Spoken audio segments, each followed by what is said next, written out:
a próxima matéria que a gente vai olhar é essa matéria aqui de, né, fluxos de controle, if, a questão do gerador de sequência, a parte de loops, que é muito utilizado em programação, tá? Essa aqui é que dá vida, né, à programação. E se eu declarar a variável, eu não souber como fazer o código ir funcionando, né, interagindo, tomando decisões, fazendo loops, o código fica um pouco meio sem muita utilidade, né?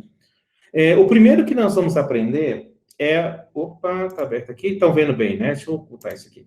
É o if, tá? O if é muito usado, o tempo todo você está usando, e ele utiliza todos os operadores de comparação, né? Igual, diferente, maior, menor, maior igual, menor igual, o in, o is, né? Todos esses operadores que a gente viu, né? Os operadores de lógicos e os de identidade, você pode usar como base para ele testar uma condição e o resultado ser usado para controlar o fluxo, ou seja, controlar para onde o computador, para onde o processador deve seguir na questão da escolha das instruções que deve processar, tá?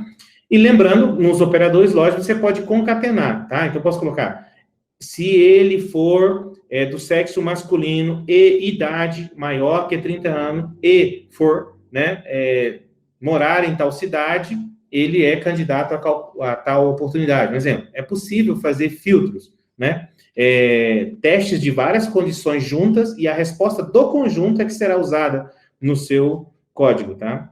Então, o if, ele começa tão simples como if. Eu acho que se a gente falasse inglês, né, como língua nativa, programar seria fácil, porque todos os códigos são baseados na estrutura da língua inglesa, né? As palavras, if, né, then, else, e assim por diante, while, né? Podia ser traduzido enquanto, se, né? O Excel ainda faz isso, né, para o nosso mundo.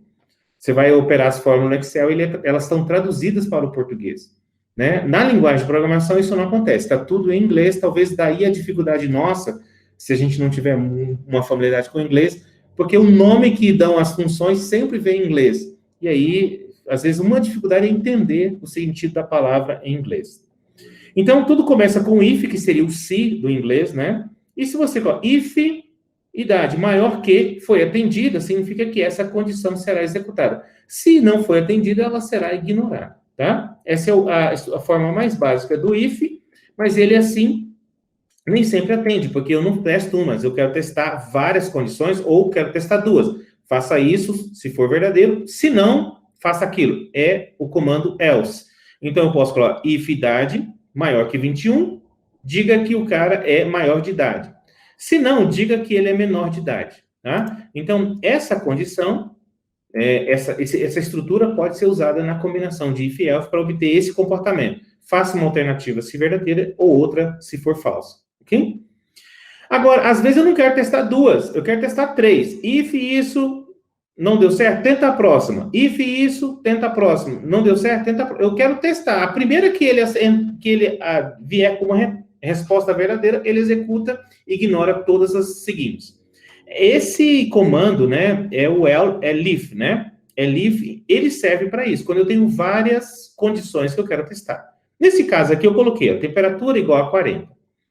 Então, se a temperatura, if temperatura menor que zero, ele vai dizer assim, temperatura congelante. Se ela for entre 0 e 20 graus, que frio, né? Se ela for maior que 20 e menor que 25, diga assim, que é agradável. Mas se não, significa que ela é acima de 25, olha, vamos para a praia, que o calor tá bom, né? Então, essa lógica aqui, usando o elif, vai fazer com que o processador teste essa função, essa condição. Não atendeu? Ele testa essa. Não atendeu? Ele testa essa. Não atendeu? Ele executa essa. Mas a primeira que ele encontrar, ele executa e ele ignora tudo que vem depois. Ele não vai voltar nisso aqui. Ele vai simplesmente ignorar todo o resto. Se a temperatura, digamos que fosse 15 graus, ele executaria essa e ignoraria todas as demais, tá? E você pode fazer um if dentro de um outro if. Não é testes if-else, mas eu fiz um if. Digamos assim, olha, se for... se o veículo for de transporte pesado, eu vou fazer um conjunto de perguntas. Se for um elif, se for um veículo de passeio, eu vou fazer um conjunto de perguntas, né? Ou processamento. Não, se for um veículo de 2 rodas, então eu posso, dentro de um if, uma vez que ele foi atendido, fazer todo um código-fonte gigantesco, inclusive outros ifs, tá? É o caso aqui, um exemplo, né? Eu quero saber se o número ele é divisível por 2, por 3, né? E por 5. Eu quero saber se ele é divisível por 2 e 3 ou 2 e 5. Então, eu primeiro testo, ele é divisível por 2? Se ele for um número divisível por 2, ele vai escolher essa opção. Mas logo em seguida ele vai fazer um outro if. Ele é divisível por 3? Né? Se ele for divisível por 3, ele vai executar esse if aqui. Se ele não for, ele vai executar esse. Tá? Então, passando aqui. O 35 é divisível por 2? Não. Então, significa que ele vai ignorar tudo isso aqui, não vai executar essa parte. Ele não é divisível por 2, então ele vai entrar nesse else, e aqui ele vai executar esse comando aqui e vai perguntar. Ele é divisível por 5? Porque quando eu pego, né, o módulo 5, aqui é o resto. O resto igual a 0, significa que ele dividiu, não sobrou nada. Então, se for, ele vai imprimir essa frase, se não, tá? Então, quando eu executo essa função, ele vai dizer 35 é ímpar, né? E também divisível por 5. Né? Ele executou essa e executou essa função porque são ifs aninhados.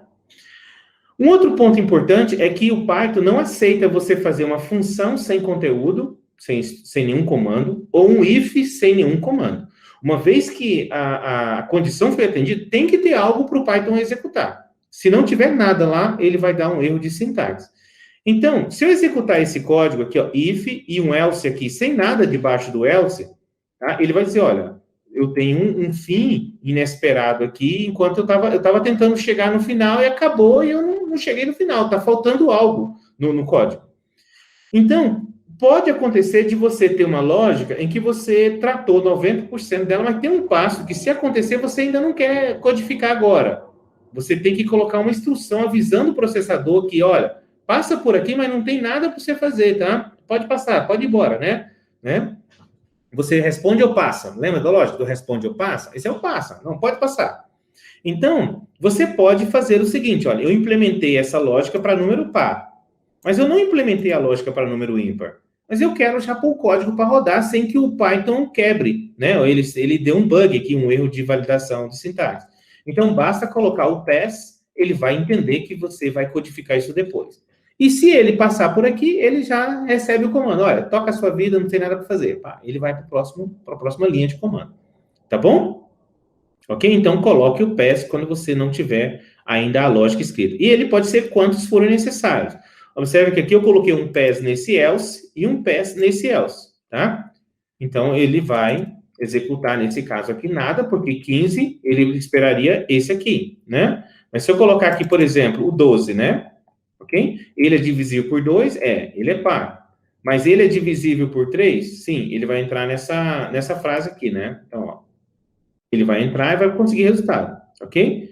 Mas se eu colocar um outro número aqui, por exemplo, o 14, né? Ele vai responder a primeira pergunta, ele é par, mas ele não sabe responder a segunda, porque eu não implementei. Então, ele só fala, é par. Mas ele não respondeu aqui para mim se ele é divisível por 3, porque eu não implementei a resposta de como é o divisível por 3.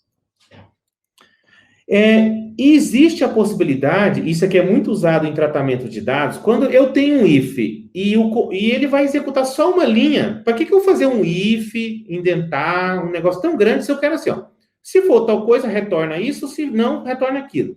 É um único comando no if, não tem várias linhas de comando para ele executar caso seja verdadeiro. Então, nesses casos, principalmente para atribuir valor, você pode usar o if abreviado. O if abreviado é esse aqui, ó.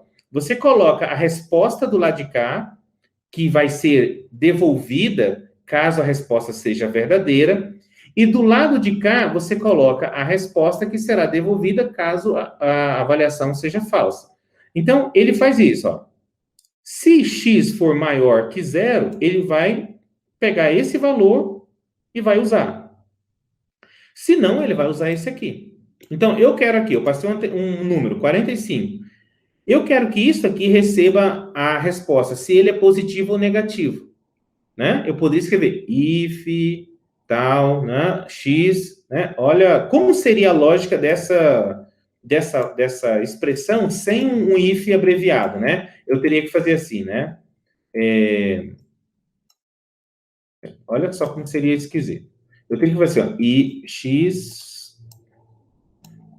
E essa é uma das coisas que faz eu gostar muito do Python. Ele é muito elegante para essas coisas, tá? Então, x igual a 45, eu teria que escrever essa expressão assim, ó, se eu não usasse isso, né? If x maior que zero, dois pontos, aí y igual positivo.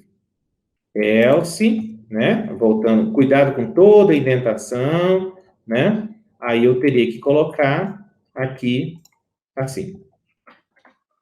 Eu gastei uma, duas, três, 4 linhas de código para fazer isso. Para que isso? Eu posso fazer em uma linha de código, em um comando, né?